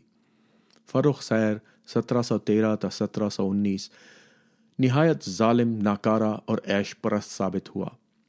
اس نے چچا کے قتل پر اکتفا نہ کیا بلکہ جس شخص کی طرف سے بھی خطرہ محسوس ہوا اس کو موت کے گھاٹ اتار دیا۔ امیر الامراء ذوالفقار خان اور راجہ سب چند دیوان کی زبانیں کٹوا دیں۔ جہاندار شاہ کے عہد کے بہت سے امراء کو تحقیق کیا۔ جہاندار شاہ کے بیٹے عز الدین اور اعظم شاہ کے بیٹے اور اپنے چھوٹے بھائی ہمایوں بخت کو اندھا کر کے قید خانے میں ڈلوا دیا۔ شہر کیا میدان حشر تھا جس میں کوئی کسی کا پرسان حال نہ تھا اور نہ کسی کی جان و مال، عزت، آبرو سلامت تھی۔ انہی حالات سے غمزدہ ہو کر شاہ حاتم دہلوی نے جو شہر آشوب لکھا وہ نظم و نسق کی ابتری، طبقہ امراء کے انحطاط اور شہریوں کی مالی پریشانیوں کی بڑی سچی تصویر ہے۔ وہ لکھتے ہیں کہ شہوں کے بیچ عدالت کی کچھ نشانی نہیں، امیروں بیچ سپاہی کی قدردانی نہیں، بزرگوں بیچ کہیں بوئے مہربانی نہیں، تواضع کھانے کی چاہو کہیں تو پانی نہیں۔ گویا جہان سے جاتا رہا سخاوت و پیار، امیر زادے ہیں حیران اپنے حال کے بیچ، تھے آفتاب پر اب آ گئے زوال کے بیچ، پھرے ہیں چرغے سے ہر دن تلاش مال کے بیچ، وہی گھمنڈ عمارت ہے پر خیال کے بیچ، خدا جو چاہے تو پھر ہو پر اب تو ہے دشوار۔ میر جعفر زٹلی پیدائش 1657 عیسوی اس دور کے ایک ہزل گو شاعر تھے جو ہنس ہنسا کر لوگوں کو خوش کرتے اور اپنا پیٹ پالتے تھے، لیکن حالات اتنے بگڑ گئے تھے کہ وہ بھی ضبط نہ کر سکے۔ وہ اپنی ہزلوں میں کبھی شہزادوں کی نااہلیوں اور آپس کی رقابتوں پر فکر چست کرتے ہیں اور کبھی معاشرتی افراتفری کا ماتم کرتے ہیں۔ شہزادہ معظم شاہ کے بارے میں وہ لکھتے ہیں کہ اول بڑے بیٹے نے سب کھنڈت کر دی، باپ کا سارا کاروبار بھنڈ کر دیا، حیدرآباد میں وہ لوٹ مچی کہ اچھا برا کچھ نہ بچا، جہاں ہووے ایسے کلچھن سپوت، لگے خلق کے منہ کو کالک بھبھوت۔ محمد اعظم شاہ کا ذکر یوں کرتے ہیں۔ ویسے یہاں ایک میرا نوٹ ہے کہ یہ اس کی کتابت جو کی گئی ہے نا، یہ ہے تو لکھی ہوئی نستعلیق میں، لیکن میرے خیال میں اس کو کسی شخص نے پڑھنے کی زحمت گوارا نہیں کی، کیونکہ فارسی اور اردو کے جو مصرے ہیں وہ ایک دوسرے کے اندر خلط ملط ہوئے ہیں۔ مثلاً اب پہلی لائن پر لکھا ہوا ہے دگر شاہ اعظم ہما کندور، برسوائی انداخت کار پدر، بخوش دامن و خس پورا ساختہ، بللو پتو کار در باختہ۔ اور اس کے نیچے ترجمہ جو ہے وہ پہلے شعر کا ہے نہیں اور دوسرے کا ہے کہ ساس اور سالے کے ساتھ مل کر اور ایروں غیروں میں وقت صرف کرنے لگا۔ پھر لکھتے ہیں فرستز این نام بشب پان پھول، ملا کر کیا کام سب خاک دھول۔ So it's hard to tell, مطلب یہ آپ بتا نہیں سکتے کہ یہ فارسی ہے یا اس نے فارسی اور اردو ملا کے لکھی ہوئی ہے، یا اس نے فارسی کاتب نے جو ہے وہ فارسی لکھ کر اس کا ترجمہ کرنا تھا۔ مطلب جو ان کے دماغ میں آتا ہے یہ بس لکھ دیتے ہیں، کوئی ان کا there is no editorial work done۔ عجیب و غریب قسم کی ہے۔ مطلب یہ کتاب آپ لکھ رہے ہیں اور لاکھوں لوگوں نے پڑھنی ہے، کوئی خدا کا خوف کرو، کوئی انسان بنو اور اس کو پڑھ لو تاکہ پتہ چلے کہ یہ پڑھنے کے قابل بھی ہے کہ نہیں۔ چلیں یہ دس از مائی رینٹ، آگے چلتے ہیں۔ عوام کی پریشان حالی کا حال یوں بیان کرتے ہیں۔ رلت کے آنسوں جگ روتا ہے، نہ میٹھی نیند کوئی سوتا ہے، صدائے توپ بندوق است ہر سو، بسر اسباب بندوق است ہر سو، دوا دو ہر طرف بھاگڑ پڑی ہے، بچہ در گود سر کھٹیا پڑی ہے، کٹا کٹ و لٹا لٹ ہست ہر سو، جھٹا جھٹ و پھٹا پھٹ ہست ہر سو، بر ہر سو مار مار دھاڑ دھاڑ است، اچل چال و تبر خنجر کٹار است۔ یہ میرے خیال میں فارسی اور ہندوستانی بولی کو ملا کے اس نے کچھ لکھا ہے، بٹ اٹ شوڈ بی، یہ بتانا چاہیے یا مصنف کو یا کاتب کو کہ یہ ہو کیا رہا ہے یہاں پہ۔ آگے چلتے ہیں۔ فرخ سیر تخت نشین ہوا تو اس کے سکے پر یہ شعر کندہ کیا گیا۔ سکہ زد از فضل حق برسے مزر، بادشاہ بحر و بر فرخ سیر۔ میر جعفر زٹلی نے سکے کو ہجو میں بدل کر کہا سکہ زد بر گندم و موٹھ و مٹر، مچھر مار بادشاہ فروخ سیر نے گندم موٹھ اور مٹر پر مہر لگا دی ہے۔ سکہ زد بر گندم و موٹھ و مٹر، بادشاہ پشت کوش فروخ سیر۔ اور اس کا ترجمہ اب ہے، دوسری سائڈ پہ لکھا ہوا ہے، مچھر مار بادشاہ فروخ سیر نے گندم موٹھ اور مٹر پر مہر لگا دی ہے۔ I mean, why have quality؟ ویسے جتنی کتابیں میں نے دیکھی ہیں نا، خاص طور پہ جنہوں نے یہ نستعلیق میں کمپیوٹر پہ ان کی کتابت یا ایڈیٹنگ ہوئی ہے، انتہائی گھٹیا کتابت ہے۔ یعنی کہ جو کاتب ہیں، جو لوگ اس کو ٹائپ کر رہے ہیں، ان کو خود اردو نہیں آتی، جو بکواس ان کے دماغ میں آتی ہے، جو ہاتھ سے لکھی ہوئی کتاب تھی اس کو دیکھ کر انہوں نے اندر ڈالی ہوئی ہے، پھر اس کے اوپر کوئی وہ نہیں ہے کہ کوئی ایڈیٹر بیٹھا ہو جس نے ایک دفعہ پڑھنے کی زحمت کی ہو کہ یہ اس جاہل انسان نے لکھا کیا ہے۔ وہ اس کو فوراً دیکھتے ہیں، پہلے 1-2 صفحے میرے خیال میں وہ پڑھتے ہیں، پھر اس کو چلو جی اشاعت 100 جلد ہے۔ میں اس کو اس کے اندر رکھوں گا کیونکہ as a historical artefact I need to protest against this nonsense. تو میں آپ سے معذرت چاہتا ہوں سامعین سے، لیکن یہ غلط بات ہے۔ اگر آپ لوگ اتنی زحمت کر رہے ہیں کہ آپ نے کتاب لکھنی ہے تو فارسی اور اردو کا کوئی فرق رکھیں۔ کسی شخص کو شرم آنی چاہیے کہ وہ بیٹھ کے اس کو ایک دفعہ پڑھ لے اور اس کی غلطیاں ٹھیک کرے۔ آگے چلتے ہیں۔ بد نصیب شاعر کو کیا خبر تھی کہ کم ظرف بادشاہ ایک بے ضرر شعر کی پاداش میں اس کو قتل کروا دے گا۔ جعفر زٹلی اردو کا واحد شاعر ہے جس کو ایک شعر کے عوض جان دینی پڑی۔ صوفی شاہ عنایت بھی فروخ سیر ہی کے عہد میں شہید ہوئے۔ صوفی عنایت شاہ کی تحریک۔ صوفی شاہ عنایت نے جس وقت جھوک میں تعلیم و تبلیغ شروع کی تو سندھ کے بیشتر مشائخ، صوفیاء اور سادات اپنے فرائض منصبی کو فراموش کر کے خالص دنیا دار زمیندار بن گئے تھے۔ اس اندھیرے میں صوفی شاہ عنایت کے علم و فضل کی، ان کی خدا ترسی، درد مندی اور بے لوث خدمت خلق کی روشنی پھیلی تو ان کے گرد ارادت مندوں کا ہجوم ہونے لگا۔ مگر صوفی شاہ عنایت ان روایتی صوفیوں میں نہ تھے جو حالات کو بدلنے کی بجائے صبر و قناعت کی تلقین کرتے ہیں اور یہ کہہ کر کہ دنیاوی زندگی چند روزہ ہے، لوگوں کو توشہ آخرت جمع کرنے کا درس دیتے ہیں۔ وہ ان علماء دین میں بھی نہ تھے جن کے نزدیک دولت کی مساوی تقسیم ہی مساوات محمدی کی اساس ہے۔ حالانکہ دولت پیدا کرنے کے ذرائع مثلاً زمین، فیکٹریاں، کارخانے اور بینک وغیرہ اگر چند افراد کی ذاتی ملکیت ہوں تو دولت کی مساوی تقسیم کیوں کر ممکن ہوگی؟ صوفی شاہ عنایت نے قانون معیشت کا یہ راز پا لیا تھا کہ اصل چیز پیداواری عمل ہے اور اصل مساوات وہ ہے جو پیداواری عمل کے دوران قائم ہو، نہ کہ تقسیم کے دوران۔ ورنہ چوروں اور ڈاکوؤں کا ٹولہ بھی مال کو آپس میں بانٹ کر کھاتا ہے۔ حقیقت یہ ہے کہ دولت کی منصفانہ تقسیم پیداواری عمل میں مساوی شرکت کے بغیر ممکن ہی نہیں۔ لہٰذا صوفی شاہ عنایت نے پیداواری عمل میں مساوی شرکت پر زور دیا۔ ان کا راسخ عقیدہ تھا کہ مساوات محمدی کا بنیادی تقاضا یہ ہے کہ کھیتی باڑی اجتماعی اصولوں پر کی جائے، پیداواری عمل میں سب لوگ برابر کے شریک ہوں اور پیداوار کو حسب ضرورت آپس میں تقسیم کر لیں۔ صوفی شاہ عنایت کے مرید فقیروں نے یہ تجویز بخوشی منظور کر لی اور اجتماعی کھیتی باڑی میں مصروف ہو گئے۔ اجتماعی زراعت صوفی شاہ عنایت کی ایجاد بندہ نہ تھی، بلکہ ان سے بہت پہلے قبیلہ واری نظام کے دور میں بھی اجتماعی زراعت کا رواج عام تھا۔ عین ممکن ہے کہ صوفی صاحب کے زمانے میں بھی بعض کوہستانی قوموں بالخصوص بلوچوں میں یہ طریقہ رائج ہو اور صوفی صاحب نے اس کی افادیت کو محسوس کر لیا ہو۔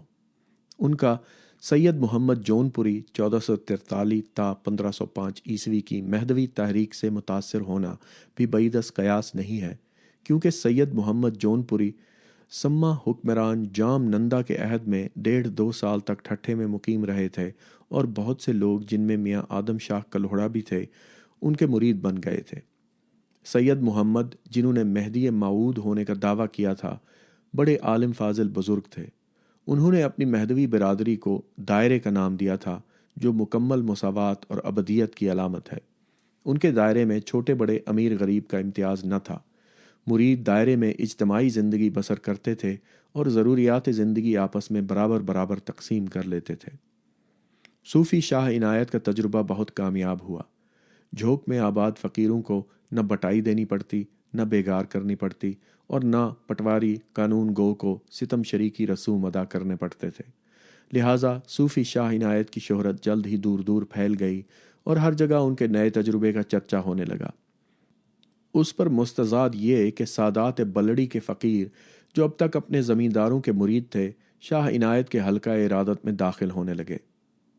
چنانچہ تحفۃ الکرام میں رقم ہے کہ جو درویش پہلے خاندان بلری سے وابستہ تھے، وہ صوفی شاہ عنایت کے سلسلے کا فروغ دیکھ کر سادات کو ترک کر کے اس نئے سلسلے میں داخل ہو گئے۔ لہٰذا فقیروں کی جماعت سندھ کے خاندانی پیروں کی آنکھوں میں کانٹے کی طرح کھٹکنے لگی۔ اس تحریک کی مقبولیت سے خاندان سادات کے مریدوں ہی کی تعداد میں کمی واقع نہیں ہوئی، بلکہ بابو پلیجا اور آس پاس کے دوسرے علاقوں کے مزارے بھی متاثر ہوئے۔ صوفی شاہ عنایت کے فقیر ان کی زمینوں میں بھی ریشہ دوانیاں کر رہے تھے، یعنی اجتماعی زراعت کی تبلیغ کر رہے تھے۔ نتیجہ یہ ہوا کہ زمینداروں کے مزارے مطالبہ کرنے لگے کہ ہماری زمینوں میں بھی صوفی شاہ عنایت کے طریقے پر عمل کیا جائے، مگر پیداوار میں مساوی شرکت کے اصول کو تسلیم کرنے کے لیے زمیندار ہرگز تیار نہ تھے۔ انہوں نے محسوس کر لیا کہ اس انقلابی فتنے کا اگر فوراً تدارک نہ کیا گیا تو سندھ میں جاگیرداری اور زمینداری نظام خطرے میں پڑ جائے گا۔ لہٰذا خطرے کا سدباب کرنے کی غرض سے زمینداروں نے، جن میں بلڑی کے شاہ عبد الکریم کے جانشین سید عبد الواسع اور شیخ زکریہ بہاؤالدین کے جانشین شیخ سراج الدین اور پلی جانی کے زمیندار نور محمد بن منبع پلیجو اور حمل بن لاکھا جاٹ پیش تھے، میر لطف علی خان صوبے دار ٹھٹھا سے فریاد کی کہ صوفی شاہ عنایت کو اجتماعی کھیتی سے منع کیا جائے۔ لیکن صوفی کی زمین مدد معاش کی معافی زمین تھی، صوبے دار کا اس پر کوئی اختیار نہ تھا۔ چنانچہ اس نے حکومت کی جانب سے مداخلت کرنا مناسب نہ سمجھا، البتہ زمینداروں کو اجازت دے دی کہ وہ صوفی اور ان کے فقیروں سے جس طرح چاہیں نمٹ لیں۔ صوبے دار کا اشارہ پا کر زمینداروں نے جھوک کی بستی پر اچانک دھاوا کر دیا، مگر منہ کی کھائے، البتہ کئی فقیر مارے گئے اور لوگوں کا مالی نقصان بھی ہوا۔ شہداء کے وارثوں نے زمینداروں کی اس لاقانونیت کے خلاف شاہی دربار میں استغاثہ دائر کیا، تو وہاں سے حکم صادر ہوا کہ مرتکبین بادشاہ کے حضور آ کر بے گناہوں کے خون کا حساب دیں۔ چونکہ انہوں نے شاہی حکم کی تعمیل سے انحراف کیا، لہٰذا خون بہا کے عوض سلطانی دستور العمل کے مطابق ان کی زمینیں مقتولین کے ورثاء کے حوالے کر دی گئیں۔ فقیروں کی اس قانونی جیت سے گرد و پیش کے مزارعین کے حوصلے بڑھ گئے اور سرکاری حکام اور زمینداروں کی بھی وہ پہلی سی ہیبت نہ رہی، بلکہ ان اضلاع کے اکثر غرباء اور سائر زمینداروں کے ظلم سے نجات پا کر اس اہل اللہ یعنی صوفی شاہ عنایت کے دامن پناہ میں امن سے رہنے لگے۔ اس سے پتہ چلتا ہے کہ صوفی شاہ عنایت کی کسان تحریک زیریں سندھ میں کئی ضلعوں میں پھیل گئی تھی، اور صوفی صاحب کی پشت پناہی کی وجہ سے لوگوں میں اتنی طاقت آ گئی تھی کہ زمیندار اب ان پر ہاتھ اٹھانے کی جرت نہ کر سکتے تھے۔ اسی اثناء میں جور زمانہ سے تنگ آئے فقیروں کی تعداد میں بھی روز بروز اضافہ ہونے لگا، اور ہر در و دیوار و گنبد و خانقاہ سے ہمہ اوست کی صدائیں بلند ہونے لگیں۔ فرخ سیر نے غالباً یہ سمجھ کر کہ میر لطف علی خان فقیروں کے ساتھ نرمی برت رہا ہے، اس کو برطرف کر کے نواب اعظم خان کو سن 1716 میں ٹھٹھے کا صوبے دار مقرر کر دیا۔ زمینداروں نے اس تبدیلی سے فائدہ اٹھایا اور اعظم خان کے کان بھرنے شروع کر دیے۔ شاید نواب کو صوفی شاہ عنایت سے ذاتی پرخاش بھی تھی۔ کہتے ہیں کہ اعظم خان ایک بار صوفی شاہ عنایت سے ملاقات کے لیے گیا تو فقیروں نے اس کو یہ کہہ کر روک دیا کہ حضرت اوراد و وظائف میں مشغول ہیں۔ جب صوفی صاحب سے ملاقات ہوئی تو اعظم خان نے کہا، در درویش را درباں نہ شاید، درویش کے دروازے پر دربان اچھے نہیں لگتے۔ صوفی صاحب نے بے تامل جواب دیا کہ بشاید تا سگے دنیا نہ آید، ٹھیک ہے تاکہ دنیا کا کتا اندر نہ آنے پائے۔ یہ امر اعظم خان کی ذاتی رنجش کا سبب بن گیا۔ یہ روایت صحیح ہو یا غلط، نواب اعظم نے بہرحال اجتماعی زراعت کی تحریک کو کچلنے کا فیصلہ کر لیا اور چھیڑ چھاڑ شروع کر دی۔ اس نے صوفی شاہ عنایت سے وہ واجبات طلب کیے جو ممنوع سلطانی تھے۔ صوفی نے جواب دیا کہ جب یہ واجبات بادشاہ کی طرف سے معاف ہو چکے ہیں تو آپ کو ان کی وصولی کا کیا حق ہے؟ اس جواب سے نواب تلملا اٹھا۔ اس نے پیشکاروں اور متصدیوں سے مشورہ کر کے بادشاہ کے پاس شکایت لکھ بھیجی کہ صوفی شاہ عنایت اور ان کے فقیر دعویٰ سلطنت کر رہے ہیں اور خلیفۃ اللہ کا حکم ماننے سے انکاری ہے۔ فرخ سیر نے امر واقعی کی تحقیقات کیے بغیر حکم صادر کر دیا کہ باغیوں کو بزور شمشیر اطاعت پر مجبور کیا جائے۔ مرکز سے اجازت ملتے ہی نواب اعظم خان جھوک پر حملے کی تیاریوں میں مصروف ہو گیا۔ اس نے سندھ کے سب ہی رئیسوں کے نام پروانے جاری کیے کہ اپنے اپنے سپاہی لے کر مدد کو آؤ۔ اعظم خان نے میاں یار محمد کلہوڑا، تمام زمینداروں اور اس خطے کے ان تمام لوگوں کے نام معاونت کے احکام حاصل کر لیے تھے جو فقیروں سے پرانی دشمنی رکھتے تھے۔ یوں ایک ایسی فوج تیار کر کے فقیروں پر حملہ کیا جو شمار نہیں کی جا سکتی تھی اور چیونٹیوں اور ٹڈیوں سے بھی زیادہ تھی اور سبی اور ڈھاڈر سے سمندر تک کے علاقے سے جمع کی گئی تھی۔ حاشیہ 40۔ صوفی شاہ عنایت صلح پسند بزرگ تھے۔ ان کو جب زمینداروں کی مخالفت اور اعظم خان کی فوجی تیاریوں کی خبر ملی تو وہ افسوس کرنے لگے کہ میں بازار عشق میں یہ سودا اس لیے تو نہیں لایا تھا، اور نہ میں یہ چاہتا تھا کہ اس طرح کا شور و غل برپا ہو کہ دار و گیر کا میدان آراستہ ہو جائے۔ جب دشمن کی فوجوں نے جھوک کا رخ کیا تو فقیروں نے تجویز پیش کی کہ کیوں نہ ہم ان پر راستے میں حملہ کر دیں تاکہ شاہی لشکر کو اپنی صفیں آراستہ کرنے کا موقع نہ ملے اور جھوک محاصرے سے بچ جائے، مگر شاہ خدا آگاہ نے پیش دستی کی اجازت نہیں دی۔ جھوک فقیروں کی پرامن بستی تھی، فوجی چھاونی نہ تھی۔ فقیروں کے پاس ان کی کاغذی تلواروں کے سوا جن کے دستے لکڑی کے تھے، اگر کوئی اسلحہ تھا تو وہ کاٹھ کا ایک زنبورچہ تھا، جبکہ دشمن توپ ہائے پیل کش روئیں یعنی ہاتھیوں کو ہلاک کرنے والی لوہے کی توپوں سے مسلح تھے۔ مگر میاں یار محمد خدا یار خان کلہوڑا والی بھکر اور میران سنگھ کھتری ملتانی کے خطوط سے جو میدان کارزار سے لکھے گئے تھے اندازہ ہوتا ہے کہ پرانے زمانے کے دستور کے مطابق جھوک کے گرد کچی مٹی کی مضبوط چہار دیواری موجود تھی اور گہری خندق بھی کھدی ہوئی تھی جو پانی سے بھری تھی۔ میاں یار محمد نے جھوک کے محاصرے کے دوران جو خط اپنے بیٹے میاں نور محمد کو فارسی میں لکھا تھا اس سے پتہ چلتا ہے کہ شاہی لشکر 12 اکتوبر سن 1717 کو یا اس سے 2-4 دن پیشتر دریائے اوتھل سے کوچ کر کے جھوک پہنچا اور بستی سے 1 میل کے فاصلے پر مقیم ہوا۔ البتہ یہ معلوم نہ ہو سکا کہ حملہ آوروں اور فقیروں کی تعداد کیا تھی۔ میران سنگھ کھتری ملتانی کے خط سے پتہ چلتا ہے کہ نواب اعظم خان کی جمعیت قلیل تھی اور مقابلہ دراصل خدا یار خان کی کثیر فوج اور فقیروں ہی میں ہوا۔ وہ لکھتا ہے کہ قلعہ مفسد کو ایک جانب خدا یار خان نے محاصرہ کیا اور بآواز بندوق ہائے برق شرائر و جزائر و رعد نوائر ہوش ربائے مقہور شدند، برق گرانے والی بندوقوں اور رعد کسی ہوش ربا آواز پیدا کرنے والے جزیروں سے دشمن پر قہر برسانے لگے، اور دوسری طرف نواب اعظم خان نے مورچہ لگایا اور تیروں سے جنگ کا ہنگامہ برپا کیا۔ میران سنگھ نے اپنے محسن میاں خدا یار خان کی فوجی برتری اور شاہی لشکر کی کمتری کو بڑی ہوشیاری سے واضح کیا ہے۔ فقیروں کی جمعیت کو وہ 10,000 سوار بتاتا ہے جو سراسر غلط ہے۔ ان کے پاس گھوڑے تو کجا، اتنے تو آدمی بھی نہ تھے۔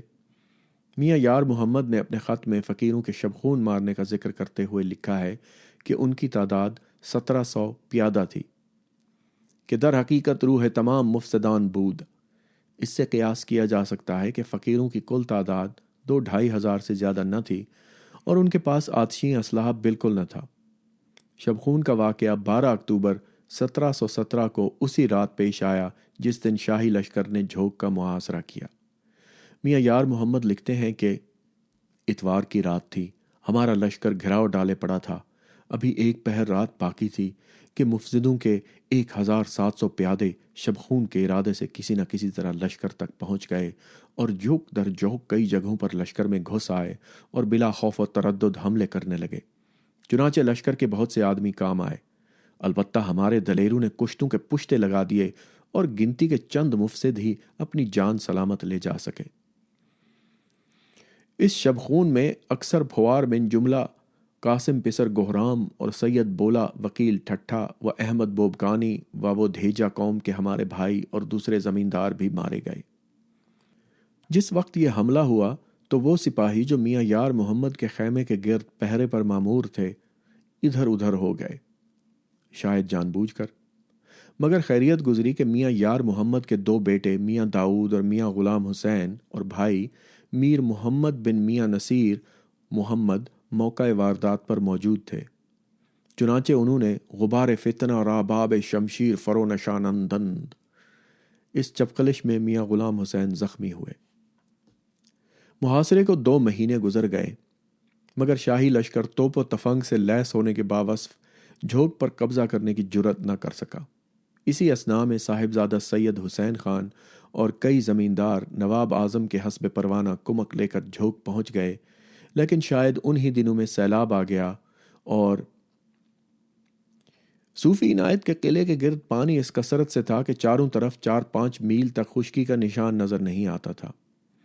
بہرحال صاحبزادے صاحب کی فوج نے کسی نہ کسی طرح پانی عبور کیا اور جھوک کی چہار دیواری کے قریب مورچہ لگایا۔ میاں یار محمد فرزند ارجمند کے اس کمال بے مثال کی قصیدہ خوانی فرماتے ہوئے یوں گوہر افشاں ہیں گویا موصوف نے ہفت خاں فتح کر لیا ہو۔ لکھتے ہیں کہ بادشاہ کی فوج فتح یاب ہے اور دشمن کا دل سوز غم سے کباب ہے۔ بادشاہ کی فوج مسکرا رہی ہے اور دشمن نے کلی کی مانند اپنی پگڑی سر سے اٹھار پھینکی ہے۔ بادشاہ کی فوج کا دل باغ باغ ہے اور دشمن الوؤں کے مانند ویرانے میں پڑا ہے۔ بادشاہ کی فوج شاد اور کامیاب ہے، دشمن اور اس کا لشکر ناشاد و دلگیر ہے۔ بادشاہ کی فوج خوش و خرم ہے اور دشمن ہر لحظہ غم سے دوچار ہے۔ بادشاہ کی فوج کا چہرہ خوشی سے کھلا ہوا ہے، دشمن عاجز و نامراد ہے۔ بادشاہ کی فوج پرشکو ہے، دشمن اپنی جان سے تنگ ہے۔ بادشاہ کی فوج دل دہلانے والی ہے اور دشمن کے ہونٹ مردوں کی طرح خاموش ہیں۔ بادشاہ کی فوج کا اثاثہ جیت ہے، وہ دشمن پر سینے میں پیوست ہونے والے تیر کی مانند چڑھی ہوئی ہے۔ آخر میں وہ لکھتے ہیں کہ صاحبزادہ بلند اقبال عنقریب آن بد سگال لعین یعنی صوفی شاہ عنایت کو قتل کر دیں گے یا گرفتار۔ اس بات کو 2 مہینے گزر گئے، لیکن فقیروں کی قوت مقاومت میں کمی آئی اور نہ شاہی فوج ان کو زیر کر سکی۔ پھر یوں ہوا کہ ایک صبح خانے والا شان اور نواب عالی مکان ہاتھیوں پر سوار ہو کر شیرانہ و دلیرانہ جھوک کی چہار دیواری کے قریب آئے اور دلیران نبرد کیش و دلاورانہ شہامت اندیش سے کہا کہ پہلے تم اس چہار دیواری کو توپ اور بندوق سے دھنیے کی روئی کی طرح ہوا میں اڑا دو، پھر ہم فقیروں کے خرمن حیات کو تلواروں کی آگ سے جلا کر خاک کر دیں گے۔ مگر اتفاق سے وہاں پر صوفی کا کوئی جاسوس موجود تھا۔ اس نے فقیروں کو دشمن کے اس منصوبے سے آگاہ کر دیا، لہٰذا یہ منصوبہ کامیاب نہ ہو سکا۔ محاصرہ 4 مہینے تک جاری رہا۔ فقیروں کے پاس توپیں بندوقیں نہ تھیں، لہٰذا ان کو شبخون مارنے کے سوا کوئی چارہ نہ تھا۔ یہ طریقہ اتنا کارآمد ثابت ہوا کہ میر علی شیر کانے کے بقول حملہ آور تباہی کے قریب جا پہنچے تھے۔ صوفی عنایت نے فقیروں کو ہدایت کر دی تھی کہ شبخون نہایت خاموشی سے مارو، لیکن ایک رات کسی فقیر نے غلطی سے اسم ذات یعنی اللہ کا نعرہ لگا دیا اور دوسرے بھی اس کے شریک ہو گئے، جس کی وجہ سے لشکر میں اپنے اور پرائے ظاہر ہو گئے اور بیشتر فقراء تلوار کا لقمہ بن گئے۔ شاہی لشکر میں جاسوسوں کی موجودگی سے اور اس بیان سے کہ نعرہ لگانے کی وجہ سے لشکر میں اپنے اور پرائے ظاہر ہو گئے، یہ گمان ہوتا ہے کہ کچھ فقیر خفیہ طور پر دشمن کی فوج میں شامل ہو گئے تھے اور عام لشکریوں کو اپنا ہمدرد بنانے کی کوشش کرتے رہتے تھے۔ شاہی لشکری چونکہ بھاڑے کے سپاہی تھے اور جھوک سے ان کو نہ کوئی ذاتی اناد تھا اور نہ ذاتی مفاد وابستہ تھا، لہٰذا ان کو نواب اور زمینداروں سے منحرف کرنا چنداں دشوار نہ تھا۔ ہمارے اس قیاس کو محاصرے کی طوالت اور ناکامی سے مزید تقویت ملتی ہے۔ شبخون میں شکست سے فقیروں کو نقصان ضرور پہنچا، مگر ان کے حوصلے پست نہیں ہوئے اور وہ دشمن سے بدستور مقابلہ کرتے رہے۔ آخر کار جب فقیروں پر فتح پانے کا کوئی امکان نہ رہا تو دشمن نے دغا و فریب سے کام لیا اور 1 جنوری 1718 کو صوفی شاہ عنایت کے سامنے صلح کی تجویز پیش کی گئی۔ میاں خدا یار خان کلہوڑا کا بیٹا محمد خان اور شہزاد بلوچ وغیرہ سالاران فوج نے قرآن کو درمیان میں رکھ کر عہد کیا کہ فقیروں کی جان و مال کو کوئی نقصان نہ پہنچے گا۔ صوفی شاہ عنایت کے بعض رفقا نے ان کو سمجھانے کی بہت کوشش کی کہ یہ قسمیں اور عہد و پیمان دشمن کی چالیں ہیں، ان کے دھوکے میں نہ آئیے اور مقابلہ جاری رکھیے، مگر خدا پرست صوفی قرآن کی قسم پر کیسے شک کر سکتا تھا؟ چنانچہ انہوں نے صلح کی تجویز منظور کر لی۔ جھوک کا پھاٹک کھول دیا گیا اور شاہی فوج نے بستی پر بلا کسی مزاحمت اور خون ریزی کے قبضہ کر لیا۔ بعد ازاں صوفی شاہ عنایت کو بڑے احترام کے ساتھ نواب اعظم خان کے خیمے میں صلح نامے پر دستخط کرنے کے بہانے لایا گیا، لیکن وہاں پہنچتے ہی گرفتار کر کے ہتھکڑیاں اور بیڑیاں پہنا دی گئیں۔ تب شاہی انتقام کی آگ نے جھوک کا رخ کیا اور فقیروں کا قتل عام شروع ہوا۔ ان کے گھر جلا دیے گئے، ان کا اثاثہ لوٹ لیا گیا اور بستی کی چہار دیواری مسمار کر دی گئی۔ جھوک کی اجتماعی کھیتی سیلاب خون میں ڈوب گئی، نہ بیج بونے والے بچے نہ فصل کاٹنے والے۔ جھوک کو نیست و نابود کرنے کے بعد نواب اعظم خان ٹھٹھا واپس آیا اور صوفی شاہ عنایت دربار میں طلب کیے گئے۔ میر علی شیر کانے راوی ہیں کہ صوبیداری اور صوفی کے مابین دربار میں جو سوال و جواب ہوا وہ طولانی داستان ہے۔ مختصر یہ کہ نواب نے جتنے سوال کیے، صوفی شاہ عنایت نے ان کے جواب خواجہ حافظ شیرازی کی زبان میں دیے۔ نواب اعظم خان: بتاؤ تم نے یہ شورش کیوں برپا کی؟ صوفی شاہ عنایت: آن روز کہ تو سن فلک زیں کردند، آرائش مشتری زپردیں کردند، این بود نصیب ماز دیوان قضا، مارا چہ گنا قسمت مائیں گردند۔ جس دن خدا نے آسمان کو گردش کا حکم دیا اور مشتری سیارے کو 7 چھوٹے ستاروں کی جھرمٹ سے آراستہ کیا، خدا کی عدالت سے میرا یہی نصیب مقرر ہوا تھا، اس میں میرا کیا قصور؟ میری قسمت ہی میں یہ لکھا تھا۔ شیخ محمد رضا شاعر نے جو اعظم خان کے پاس بیٹھا تھا کہا کہ دوست، عالم خواب سے جاگ جاؤ، بیہودہ باتیں مت کرو کہ یہ تمہارا وقت حساب ہے۔ صوفی شاہ عنایت: مجھ کو نیک نامی کے کوچے میں گھسنے نہیں دیا گیا، تجھ کو اگر پسند نہیں تو حکم خداوندی کو بدل دے۔ اعظم خان: پھر تو مصیبت کے لیے تیار ہو جاؤ۔ شاہ عنایت: البلا للولا کل لہب للذہب۔ اعظم خان: تم نے اپنے آپ کو کیوں بدنام کیا اور مصیبت کا شکار ہوئے؟ شاہ عنایت: عاشق ملامت کا بوجھ نہ اٹھائے تو کیا کرے، قضا کے تیر کی ڈھال کسی بہادر کے پاس نہیں۔ اعظم خان: اب کہ تم قتل ہونے والے ہو، بات کو طول دینے سے کیا فائدہ؟ شاہ عنایت: وہ شخص جس کا دل عشق سے زندہ ہے کبھی نہیں مرتا، ہماری ابدیت کی مہر دفتر کائنات پر لگی ہوئی ہے۔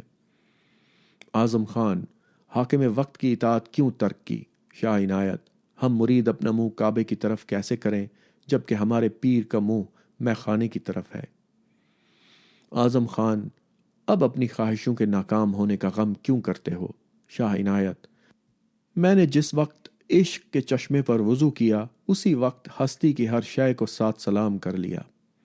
اعظم خان نے جب دیکھا کہ یہ شخص مجھ سے نہ ڈرتا ہے، نہ اپنے کیے پر نادم ہوتا ہے اور نہ جان بخشی کی التجا کرتا ہے، تو اس نے حکم دیا کہ گستاخ صوفی کو قید میں ڈال دو۔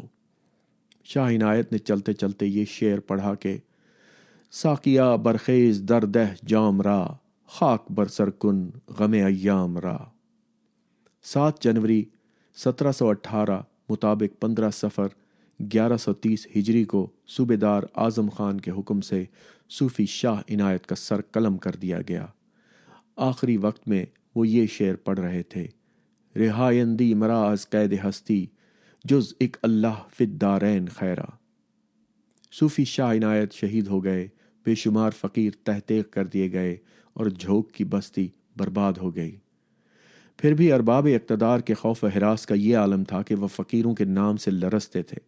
چنانچہ اعظم خان نے منادی کروا دی تھی کہ اگر کسی کی زبان سے لفظ اللہ، جو فقیروں کا اسم تکبیر تھا، بلند آواز سے نکلے تو اس کا سر تلوار سے قلم کر دیا جائے۔ اس حکم پر تبصرہ کرتے ہوئے میر علی شیر کانے لکھتے ہیں کہ سبحان اللہ چہ خدائی است کہ باعوض نام گرفتن خود سرمی کرد، بلے عشق بازاں راہمی سر راہ است۔ سبحان اللہ، کیا خدائی ہے کہ خود اس کا نام لینے پر سر قلم ہوتے تھے، لیکن عاشقوں کا یہی راستہ ہے۔ ہم نہیں کہہ سکتے کہ اعظم خان اور صوفی شاہ عنایت کے درمیان مکالمے کی داستان کسی معتبر شہادت پر مبنی ہے یا صوفی شہید کے کسی خوش مذاق مداح کی پرواز تخیل کی تخلیق ہے۔ مگر اس میں کوئی شبہ نہیں کہ صوفی شاہ عنایت آخر وقت تک اپنے اصول زیست پر قائم رہے، ان کے پائے استقلال میں ایک لمحے کے لیے بھی لغزش نہیں ہوئی۔ تحفۃ الکرام کے مطابق میاں یار محمد کلہوڑا کو اعلیٰ خدمات کے عوض شماداتی اور چاچگاں کے علاقے سے لکری، دندہ، حجام، دورنگ، رجب، پسر، پچاتا، ٹھور اور دیا سائیں ڈنہا کے موضع بطور انعام عطا ہوئے۔ اس طرح وادی سندھ میں اجتماعی زراعت اور منصفانہ تقسیم دولت کا پہلا تجربہ انجام کو پہنچا۔ صوفی شاہ عنایت نے فیوڈلزم کے دور میں اجتماعی زراعت یعنی سوشلسٹ طریقہ پیداوار اور طریقہ تقسیم کو رواج دینے کی کوشش کی تھی۔ ان کا یہ اقدام لاکھ لائق تحسین و تعریف سے ہی، اور ان کی اور ان کے رفقا کی قربانیاں لاکھ لائق احترام، مگر معاشرتی ارتقاء کے قانون پر کسی کا اختیار نہیں ہے۔ کوئی شخص خواہ وہ کتنا ہی بڑا انقلابی کیوں نہ ہو اور خدمت خلق کے جذبے سے کتنا ہی سرشار کیوں نہ ہو، اس قانون پر سبقت نہیں لے جا سکتا۔ صوفی شاہ عنایت کی خواہش بڑی نیک تھی، لیکن تقدیریں فقط خواہشوں سے نہیں بدلتیں۔ ان کا خواب بہت خوشائند تھا، لیکن وہ یہ خواب کم از کم 2 صدی پہلے دیکھ رہے تھے، جبکہ اس خواب کو حقیقت بنانے کے لیے نہ معروضاتی حالات موجود تھے، نہ موضوعی حالات موزوں تھے، نہ پیداواری قوتوں نے اتنی ترقی کی تھی کہ فیوڈلزم کا خاتمہ ناگزیر ہو جاتا، اور نہ محنت کشوں میں، جن کا منصب سوشلسٹ انقلاب برپا کرنا ہے، اپنے تاریخی کردار کا شعور پیدا ہوا تھا۔ یہ شعور آج بھی نہیں ہے۔ 18ویں صدی کا محنت کش طبقہ سندھ میں یہ سوچ بھی نہ سکتا تھا کہ نوابوں جاگیرداروں کے ہاتھوں سے سیاسی طاقت چھین کر خود برسر اقتدار آ جانا چاہیے۔ اہل جھوک نے تو کبھی ٹھٹھے پر قبضہ کرنے کے بارے میں بھی غور نہ کیا کہ جائے کہ سندھ پر۔ ایسی صورت میں صوفی شاہ عنایت کے تجربے کو لازماً ناکام ہونا تھا، سو ہوا، البتہ بیرونی قوتوں کی چال بازیوں سے، نہ کہ اندرونی خرابیوں کی وجہ سے۔ صوفی شاہ عنایت کو اپنے تجربے کی تاریخی اہمیت کا احساس نہ تھا، اور نہ ان کو اس بات کا اندازہ تھا کہ اجتماعی کھیتی کی تحریک زمینداروں کے حق میں کتنی مہلک ثابت ہو سکتی ہے۔ بظاہر یہ تحریک کسی چھوٹے سے تالاب کے بند پانی میں ایک کنکری کی موجوں سے زیادہ نہ تھی، مگر صوفی اس حقیقت سے بے خبر تھے کہ ان لہروں میں طوفانی موجوں کی توانائی پوشیدہ ہے، جو ابھر کر پورے جاگیری نظام کو خس و خاشاک کی طرح بہا لے جانے کی قدرت رکھتی ہے۔ ان میں عوام کی مسلح جد و جہد کی قیادت کی صلاحیت بھی نہ تھی۔ مثلاً فقیروں نے جب مشورہ دیا کہ نواب کی فوج پر راستے ہی میں بڑھ کر حملہ کر دیا جائے تاکہ دشمن کو صف بندی کرنے اور جھوک کو گھیر لینے کا موقع نہ ملے، تو صوفی شاہ عنایت نے پیش دستی سے انکار کر دیا اور دفاعی مقابلے پر ہی اکتفا کیا۔ اس طرح لڑائی چھڑنے سے پہلے ہی لڑائی کا فیصلہ ہو گیا، کیونکہ دفاعی جنگ عموماً شکست کی تمہید ہوتی ہے۔ یہی غلطی سن 1857 میں دہلی کا قلعہ بند لشکر نے بھی کی، اور انگریزوں کو موقع دے دیا کہ وہ پنجاب اور دوسرے مقامات سے فوجیں اور سامان رسد لے جا کر دہلی پر حملہ کر سکیں۔ انہوں نے حصار بند ہو کر دشمن کو کھلی چھٹی دے دی اور اپنا ناطہ سندھ کے عوام سے توڑ لیا۔ یہی وجہ ہے کہ سندھ کے کسان فقیروں کی سرفروشانہ جد و جہد کو اپنی جد و جہد نہ سمجھ سکے۔ نتیجہ یہ ہوا کہ جھوک کے فقیروں کو یہ جنگ تنہا لڑنی پڑی۔ سندھ میں ان کا کوئی حامی و مددگار نہ پیدا ہوا، اور فقیروں کی یہ جنگ ایک وقتی اور مقامی سانحے سے زیادہ اہمیت نہ اختیار کر سکی۔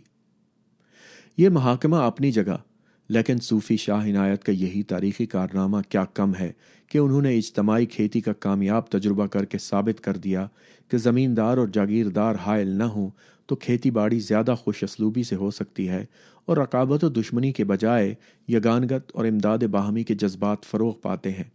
اور یہ بھی واضح ہو گیا کہ ریاست کی قوت قاہرہ حق و انصاف کی حمایت کرنے کی بجائے اب تک ہمیشہ عوام کے خلاف اونچے طبقوں کے مفاد کی حمایت کرتی رہی ہے۔ افسوس اس کا ہے کہ تاریخ کی درسی کتابوں میں محمد بن قاسم، محمود غزنوی اور احمد شاہ ابدالی کے حملوں کا ذکر تو بڑی شد و مد سے کیا جاتا ہے، لیکن ہماری نئی نسل صوفی شاہ عنایت شہید کے نام سے بھی واقف نہیں۔